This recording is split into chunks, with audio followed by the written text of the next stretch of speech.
Praise the Lord, good morning. आज सुबह के मनन में मैं आपका स्वागत करता हूँ।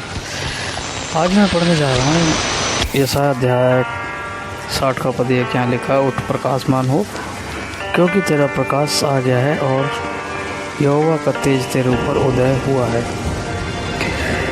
मेरे जो मैं आज सुबह यहाँ एक शब्द है उठ। उठना दरअसल ये हिब्रू जो एक क्रिया है, इस प्रकार से क्रिया है जिसका अर्थ है उठना या खड़ा होना। हिब्रू बाइबल में 600 से अधिक बार प्रकट होने वाला यह मूल शब्द खड़े होने जैसे शाब्दिक क्रियाओं के साथ साथ किसी आदेश को स्थापित करने, पुष्टि करने या सफलतापूर्वक सहन करने जैसी लाक्षणिक अवधारणाओं को भी व्यक्त करता है। उठना ऐसा है जैसे हम पड़े हुए हैं, वहाँ से उठ गए, है ना। हम या दूसरी कि हम पुष्टि कर रहे हैं, स्थापना या प्रमाण कर रहे हैं। इसका एक अर्थ ये भी है कि हम जैसे गवाही दे रहे, पुष्टि कर रहे हैं। और एक संघर्ष भी है इसके साथ में कि हमारी जो लड़ाई है किसी शत्रु या प्रतिद्वंदी के साथ लड़ाई है, उसके लिए उठ खड़ा होना, लड़ने के लिए। चौथा कार्य ईश्वर कार्य भी हो सकता है कि जैसे परमेश्वर ने किसी को बुलाया है अपनी सेवकाई के लिए, क्या परमेश्वर ने चुनाव करा है किसी बात के लिए, उठ खड़ा होना, ठीक है। दरअसल मेरे जीजों, हम सब कहीं ना कहीं पड़े हुए हैं, किसी न किसी, चाहे वो आत्मिक क्षेत्र हो, आध्यात्मिक क्षेत्र हो या फिर हम शारीरिक क्षेत्र में पड़े हों। हमारी सबसे बड़ी दिक्कत ये होती है कि हम पड़े पड़े सोचना ज़्यादा चाहते हैं। दरअसल ये मैंने कहा जो हिब्रू शब्द है कम हिब्रू शब्द है उठने के लिए, इंग्लिश में है अराइज। मैंने कहा कहीं ना कहीं हम पड़े हुए हैं, इसलिए परमेश्वर को ये वचन कहना पड़ा कि उठ जा वहाँ से, ठीक है।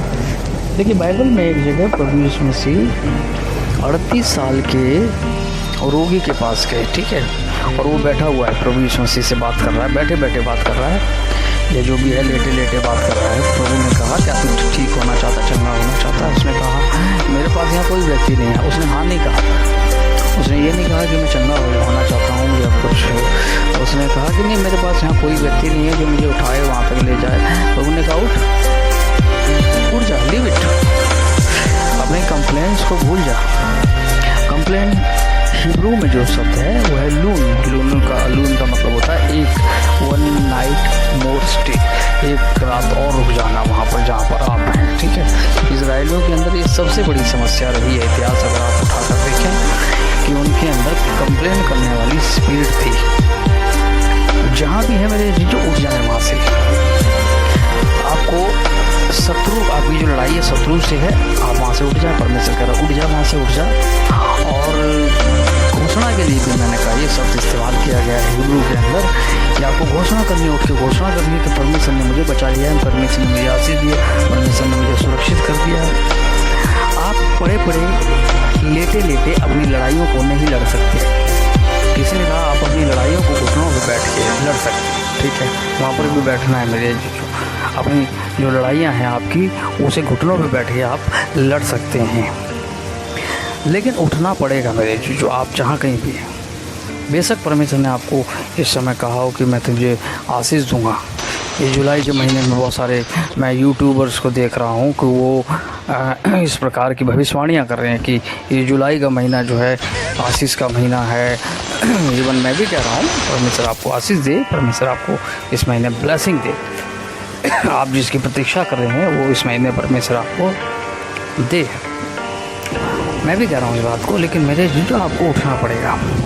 बैठे बैठे लेटे लेटे आप परमेश्वर की उस प्रतिज्ञा को अपने जीवन में पूर्ण नहीं कर सकते। उठें, चलें, परमेश्वर के साथ चलें, अपने प्रति आपके जो सामने शत्रु है उसके लिए सामना करने के लिए खड़े हो जाए मेरे चीज़ों। और वो आशीष दे, इस वचन को ज़्यादा से ज़्यादा शेयर करें।